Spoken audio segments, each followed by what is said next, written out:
all of this up and start a death metal band. Yeah, so what do we do? All right. Okay. Welcome to the rig rundown.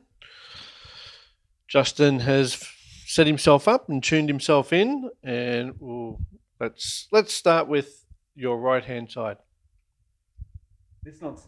This nonsense. What would you like to know?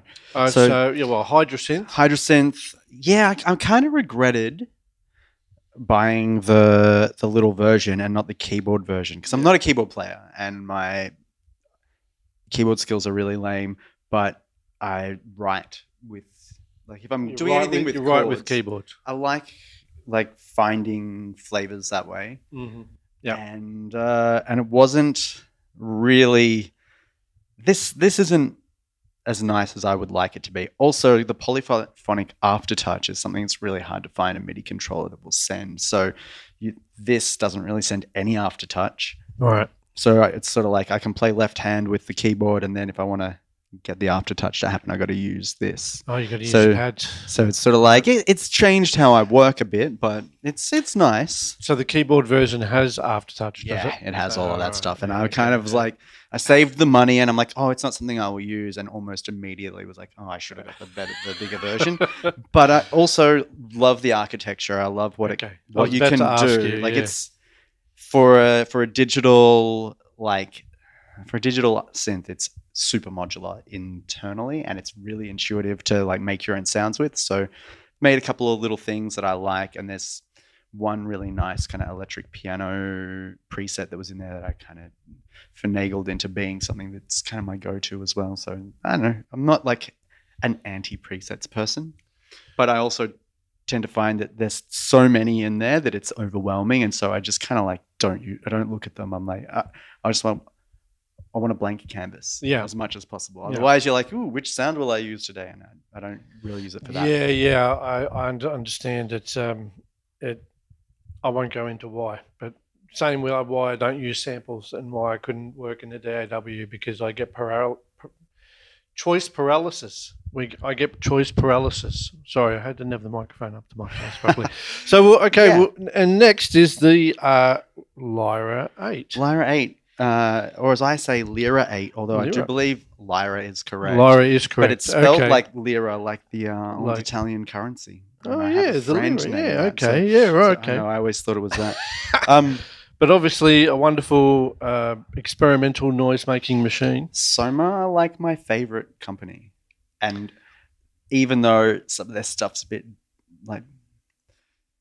As we talked about before with the pulsar. Maybe it's too esoteric sometimes, but I don't know. The whole thing that's attractive about this is that it pulls you out of normal modes of working and makes you interact with it. And this does one thing. Well, it does one thing-ish. Really well. And you have to kind of get to know it. And I like that it's hands-on. Yes. I think that's one thing is we tend to patch and play the volume knobs a lot, and the fact that you've got to really sculpt with this, because it also works with the pressure of your finger, not only actually touch but also the pressure as well, right? And it's just a little bit, I don't know if it's that it's a bit shit or if it's just there's something about it. It's just it drifts a lot. It doesn't. It's sort of. It doesn't really want to behave. And we were talking about being cat people before, right? Yeah. It's sort of, there's something about synth people and cat people. It's it doesn't want to behave, and it's you've kind of got to get consent from it to have the time you want. It sounds really good. It's hard to get it in tune and to sound really, really like how you want it to, but I love it for that. It's you got to work, and then in the end, the result is totally worth it. So it's a one piece of gear that I want, but have never really. I still haven't got one. I will one day. I just haven't. I remember playing one. Speaking of mess, the first time someone actually convinced me to go. And they had a synth meet there. Remember the synth meet that Ross used to hold? What was it called? You know what I'm talking about. Yes, but no. I didn't go to any of those. Oh, right. But that was the first time I played with one, and I was absolutely blown away. But I still haven't gone got one. I will one day. got such It's a absolutely powerful amazing sound. Yeah. And in the It blew low me end away too, right like, away. If you got a good sound system, you're playing a big venue.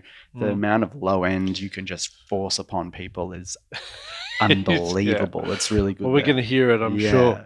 And then the two make noise. So O Control and what's the other one? This is the Strega. Strega. Yeah. So Alessandro Cortini collaboration with Make Noise. Yeah. Who I love. He's one of my favorite people. I love his music, and saw him do a mess presentation actually. Oh right. And then saw him live. He opened for Shuju at Substation around that time, and it was I love his music. But this is just it's like this. Yeah, it's not too dissimilar. Unique style.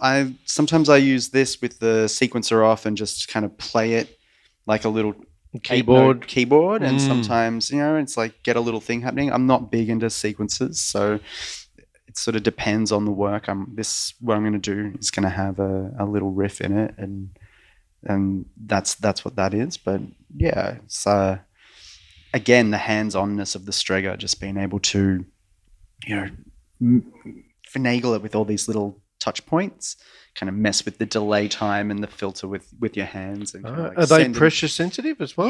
Yeah, little send return, so you can kind of like change the amount of modulation in certain points, which is really nice. And, yeah, I've never dived quite that deep into it. And actually, again, just having a nice, big, thick, rich, like mono voice that you can just breaks through everything. And the delay is really interesting as well. So it's sort of a multi-tap delay into the filter. So it's usually always the other way around with gear, delay goes last. It comes before the filter, and it's just a different sound, which is fun.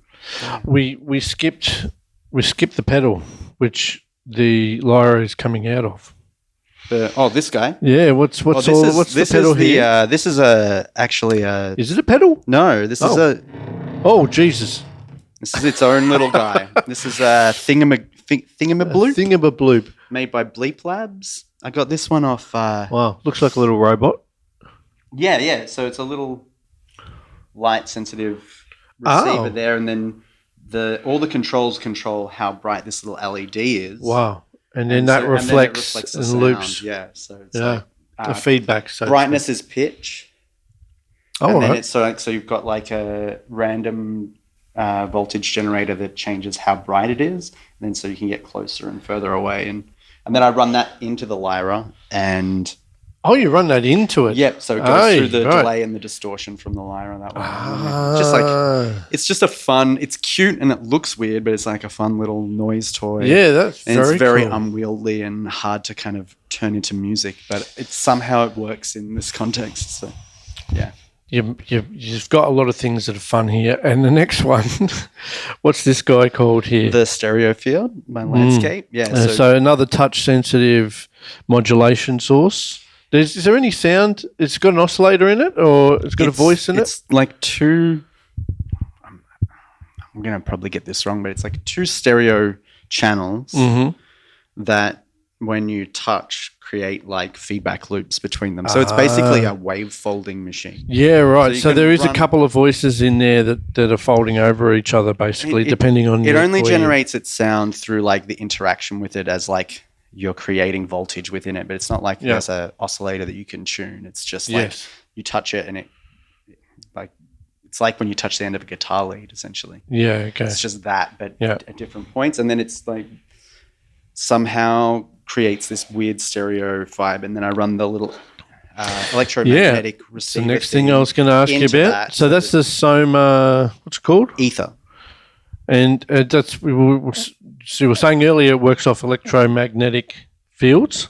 Yeah. So that creates a bit of a feedback loop with itself as it's trying to as it's processing itself, it's changing what the electromagnetic field that the system creates is, and so it starts to pulse and create a weird kind of pattern out of itself. I heard that earlier. Yeah, that was amazing. It's a fun way to kind of interact and be. I like to get physical if I'm being noisy. So touching things, moving around instead of just knob twiddling, it's sort of like you start to feel the music in your body and like Yeah, express it through your body that way. So the more I can do that with toys, the better, you know. And like sometimes some of my favorite noise performances I've seen have just been like the most lo-fi dumb stuff where someone's had a contact mic in a cardboard box with some, you know, bits of metal gaffer taped to hell with a mic cable coming off it, and then it's like watching a wrestler on stage. You know, they just dive bombing across the room, screaming at the top of their lungs, and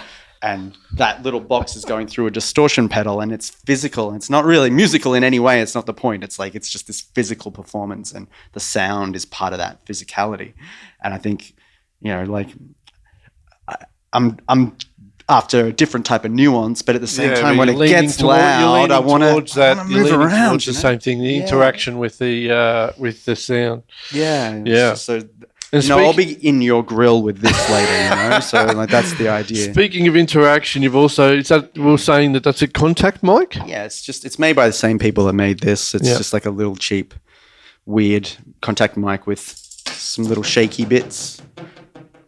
That's run through the Strega so that it can go through the effects unit there. And so is that making noise itself, or it's just voltages just causing modulation basically? It's a microphone. It's a proper mic. Yeah, it's like a little. Yeah. Okay. Yeah. Right. Yeah. It's just like that. And then it ends up going through the delay and the filter for some extra fun. Very cool. Yeah. There's a little button here. What's that little? That's just my tuner that I didn't end up using. A little tuner, right? Just, okay. Well, you used that earlier to tune it up. And finally, the modular. So this is just your current case, just in its current iteration. Yeah, this was the patch, or it was the rig that I made the Fix Your Hearts or Die record with, and. It's not necessarily patched the same way because I can't quite remember what the patch was, but of course, kind of patched the same way, I think. Yeah. And the idea will be to kind of like just keep trying to like do iterations of what that music was. So, and that's what because it's kind of noisy, but it's drony and it's ambient and it's all these different things at once.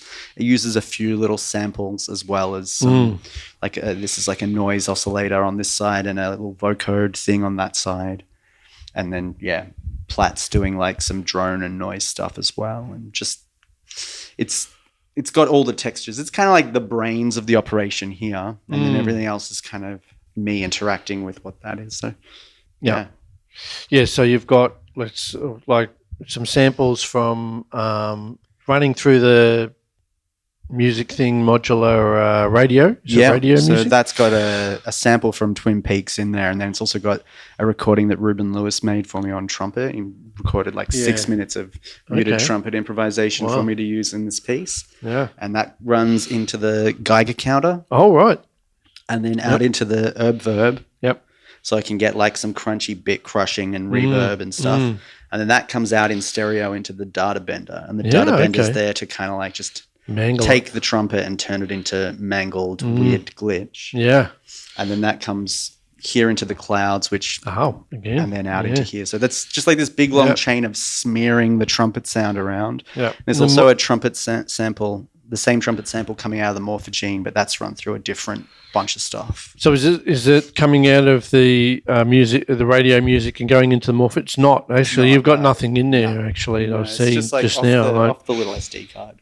Oh, okay. Yeah. Have it exactly. You can have two different samples as well if you want to in that case as well, right?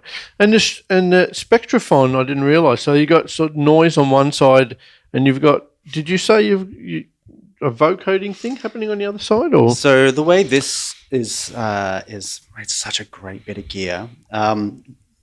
It's the same thing twice. Yeah. But you can, use different versions on each one. So I've got this one set to have the sample running into it. Yep.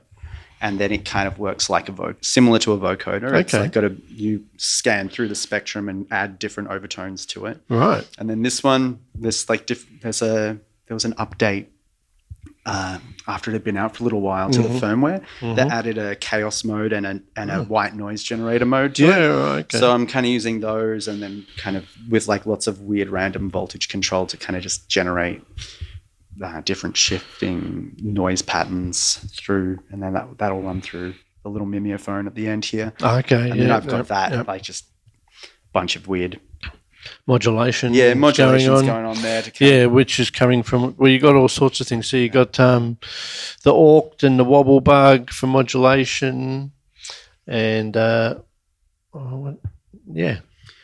not. What's this little guy here? What's that? So that's the switch. It's a switch. Okay. So it can be, that's got the data bender and all that sample stuff going through it. But then I can turn it, and then it's the plats going through. Yeah. Okay. So I can nice switcheroo. If run you a want. clock source and have them going, swapping either side, left and right, and kind of just generate a bunch of chaos that way. Where it's like there's the weird sub and noise things coming out of plats, mixing with all of that through the clouds, and it just kind of just gets disorienting. That's the idea. Yeah, but it's versatile, right? Switches are great for that. Yeah, definitely. All right, let's hear it. Shall we? Shall we hear the machine? Yeah, I think we should. Thanks for the rig rundown, and we'll move into the jam. Thanks, everyone. Thank you.